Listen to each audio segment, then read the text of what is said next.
Sofia Reyes had been deaf since birth, but her other senses had grown sharp enough to compensate.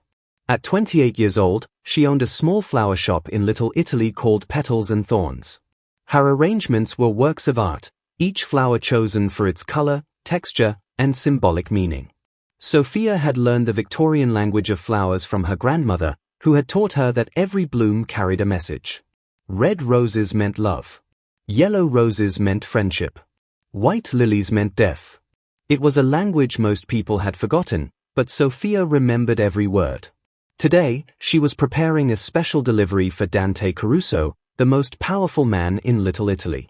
His assistant had called yesterday to order an arrangement for his office, something impressive to celebrate a business deal.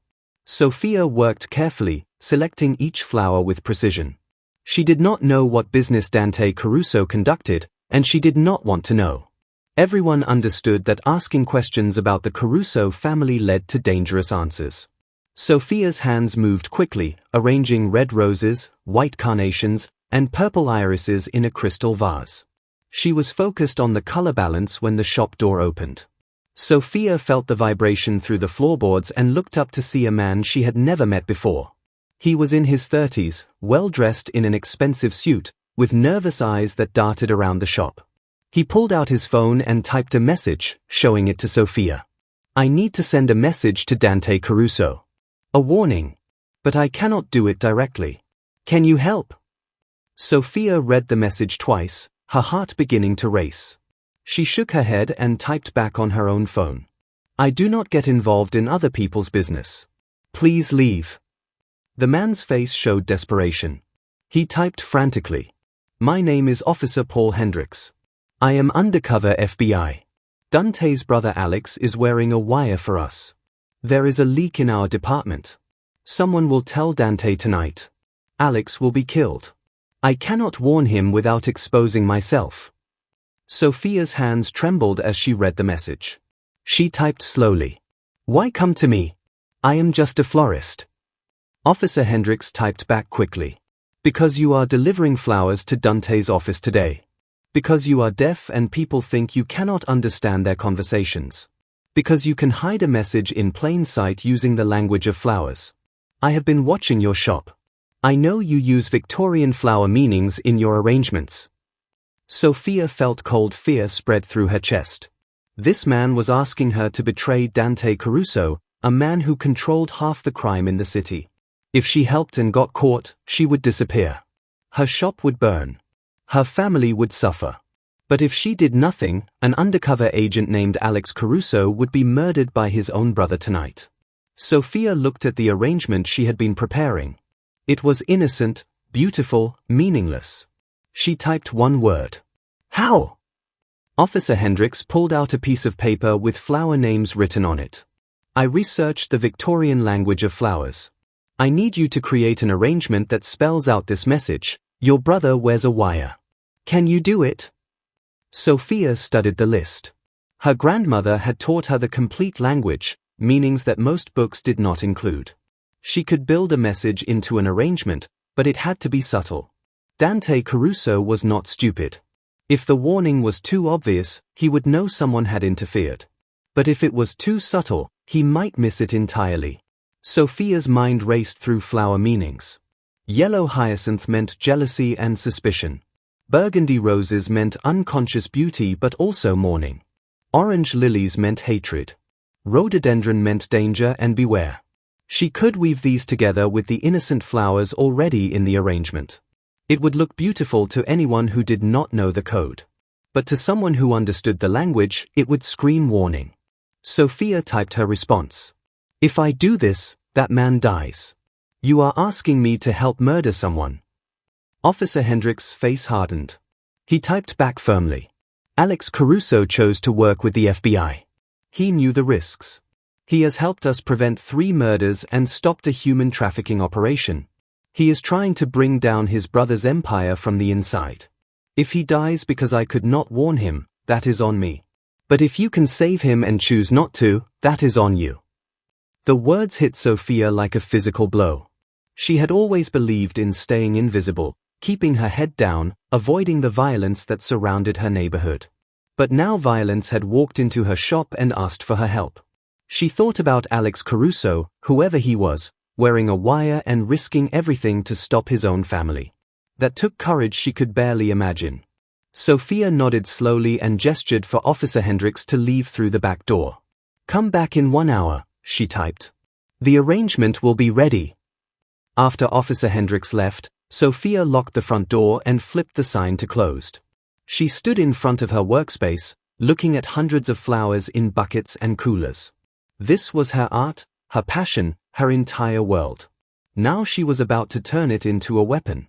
Sophia began pulling flowers, laying them out on the counter in careful rows. Yellow hyacinth for suspicion. Orange lilies for hatred and betrayal. Rhododendron for danger. White roses for secrecy. Purple hyacinth for seeking forgiveness. Black roses, which she had to dye herself, for death and farewell. She would hide these warning flowers among the cheerful red roses and white carnations Dante had ordered. The arrangement would be beautiful and deadly, a bouquet that sang of celebration while whispering of murder. Sophia's hands shook as she worked. She had never been political, never taken sides, never involved herself in the wars that raged quietly in her neighborhood. But there was no staying neutral anymore. She was choosing a side by creating this arrangement. She was choosing to save a life. An hour later, the arrangement was complete. It was stunning, an explosion of color and texture that drew the eye immediately.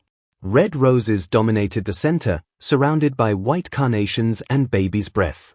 But woven throughout, visible only to someone looking carefully, were the warning flowers.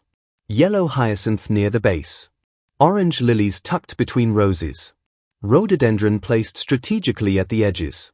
To anyone who did not know the flower language, it looked like an expensive, beautiful arrangement. To someone who understood the code, it read clearly: suspicion, betrayal, danger, your family, death comes tonight. Sophia had signed her warning in flowers, hoping desperately that Dante Caruso knew the language his grandmother's generation had used. Officer Hendricks returned exactly on time. He looked at the arrangement and then at Sophia with gratitude in his eyes. He typed on his phone. "This will save his life. Thank you." Sophia did not feel heroic. She felt terrified.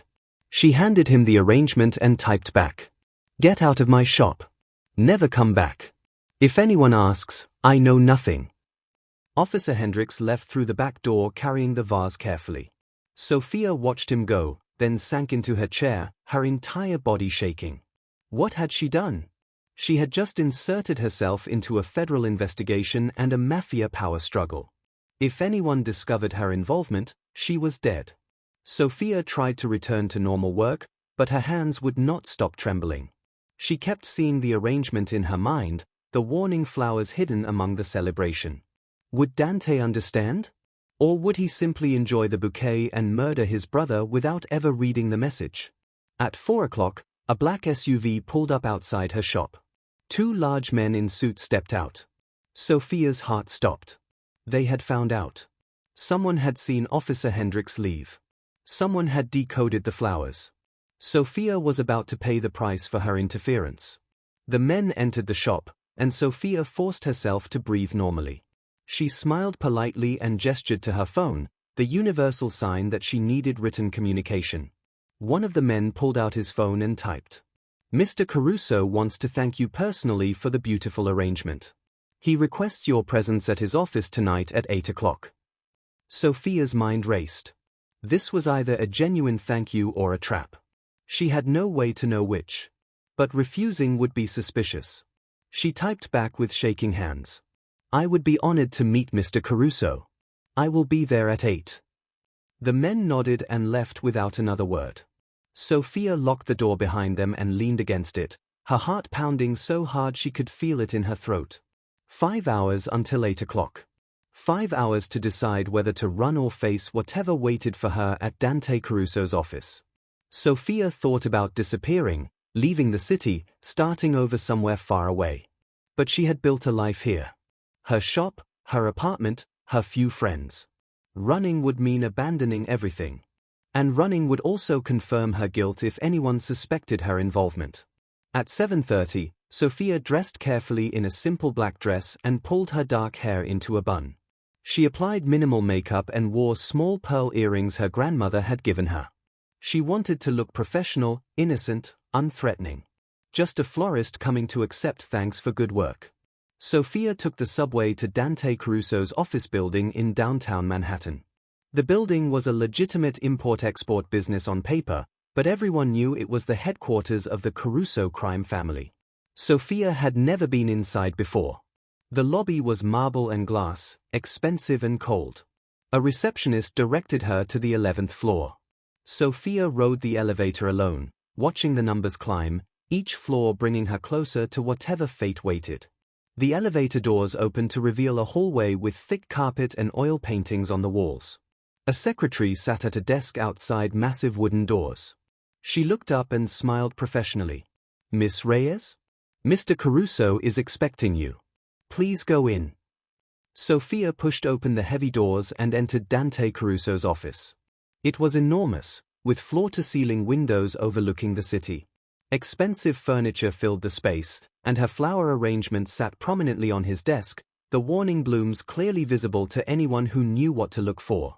Dante Caruso stood by the window, a man in his late 40s with silver at his temples and eyes that missed nothing. His younger brother Alex stood beside him, looking uncomfortable in an expensive suit. Both men turned as Sophia entered. Dante smiled, but it did not reach his eyes. He gestured for her to sit in a leather chair facing his desk. Sophia sat, her hands folded in her lap, trying to appear calm. Dante pulled out his phone and typed, showing her the screen. "Your flower arrangement is beautiful. But I need to understand something. These flowers you chose, the yellow hyacinth, the orange lilies, the rhododendron, they have meanings, do they not?" Sophia's blood turned to ice. He knew. Dante knew the flower language. She forced herself to nod slowly and pulled out her own phone to type. "Yes. The Victorian language of flowers. My grandmother taught me. I include symbolic flowers in all my arrangements to add meaning." Dante nodded thoughtfully. He typed more. "So when you included yellow hyacinth, which means jealousy and suspicion, and orange lilies, which mean hatred, and rhododendron, which means danger, you were trying to tell me something." Sophia felt trapped. If she admitted the truth, she was confessing to interfering in his business. If she lied, he would know. She made a split-second decision to tell a partial truth. She typed carefully. "A man came to my shop today. He gave me a list of flowers to include. He said they were your favorites. I included them because the customer requested them. I did not question why." It was a weak lie, and Dante's expression told her he knew it. He exchanged a glance with his brother Alex. Alex Caruso stepped forward, and Sophia noticed something she had not seen before. A slight bulge under his jacket, right at the chest. The wire. It was still there. He was still wearing it. Alex typed on his phone and showed it to Sophia. "The man who came to your shop, did he show you a badge? Did he say he was FBI?" Sophia knew this was the moment everything would be decided. She could protect Officer Hendricks and herself by lying, or she could tell the truth and hope for mercy she probably would not receive. She thought about her grandmother, who had survived wars and immigrations and losses by being smart and adaptable. Her grandmother would have told her to survive first and feel guilty later. Sophia typed slowly. "He showed me nothing. He was just a customer who wanted specific flowers. I thought it was strange, but customers make strange requests sometimes. I filled the order and took his money. That is all." Dante stared at her for a long moment. Then he did something unexpected. He laughed. It was a genuine laugh, warm and surprised. He typed on his phone and showed her. "You are a terrible liar, Miss Reyes. But you are also very brave. That man was indeed FBI. My brother here has been working with them for 6 months, wearing a wire to every family meeting, feeding them information about my business." Sophia's eyes went wide. He was admitting it openly. Why? Dante continued typing. "There was supposed to be a leak in the FBI tonight. Someone was going to tell me about Alex's betrayal. I would have killed my own brother. But then I received your flowers, and I understood the message. Suspicion. betrayal, danger, family, death. He gestured to the arrangement. These flowers saved my brother's life because they gave me time to think instead of react. Time to question whether revenge was more important than family. Alex spoke out loud, his voice cracking with emotion. Can she read lips? Dante shook his head and typed for Sophia. My brother wants me to tell you something. Dante typed a longer message. Alex came to me this morning and confessed everything. He told me about the wire, about the investigation, about his reasons. He said he joined the FBI because he wanted to stop the violence our family causes. He wanted to make things right without destroying me completely. We have been talking all day, trying to find a way forward. Sophia read the message in shock. The brothers had already reconciled before she arrived. So why was she here? Dante seemed to read her confusion. He typed more. You are here because you risked your life to save a stranger. You had nothing to gain and everything to lose. That kind of courage is rare. I wanted to meet the woman who would challenge me with flowers. He stood and walked to the window, looking out at the city. When he turned back, his expression was serious. He typed carefully. I am dismantling my criminal operations. Alex and I have made a deal with the FBI. I will testify against my partners in exchange for reduced sentences. My empire is finished. Sophia could not believe what she was reading. Dante Caruso, the most powerful crime boss in New York, was surrendering? Dante smiled at her expression. He typed more. My brother showed me that the life I built was destroying the family I love. Your flowers reminded me that there are still people who believe in doing the right thing, even when it is dangerous. Together, you both convinced me that it is not too late to change. He pulled out an envelope and handed it to Sophia. Inside is $50,000. Payment for the flower arrangement and for your discretion. What happened in your shop today stays between us. The FBI does not need to know you were involved. You go back to your life and forget you ever met Officer Hendricks or arranged warning flowers. Sophia took the envelope with shaking hands. She typed. Why are you paying me? I could have gotten you killed. Dante's smile was sad. You could have. But you did not. You tried to save my brother, even though you were terrified. That deserves reward, not punishment. Sophia left Dante Caruso's office in a daze, the envelope heavy in her purse. She took the subway back to Little Italy, her mind spinning with everything that had happened. A single flower arrangement had changed the course of a criminal empire. The language her grandmother had taught her, the Victorian code most people had forgotten, had saved lives and convinced a mafia boss to surrender. It seemed impossible. Back at her shop, Sophia locked the door and sat in the darkness, thinking. Officer Hendricks had asked her to hide a message in flowers. She had done it, terrified every moment. But that message had done more than warn Dante about his brother's wire. It had reminded Dante that symbols and meanings still mattered. That communication could happen in ways beyond words and violence. That beauty could carry truth. Sophia opened the envelope and counted the money.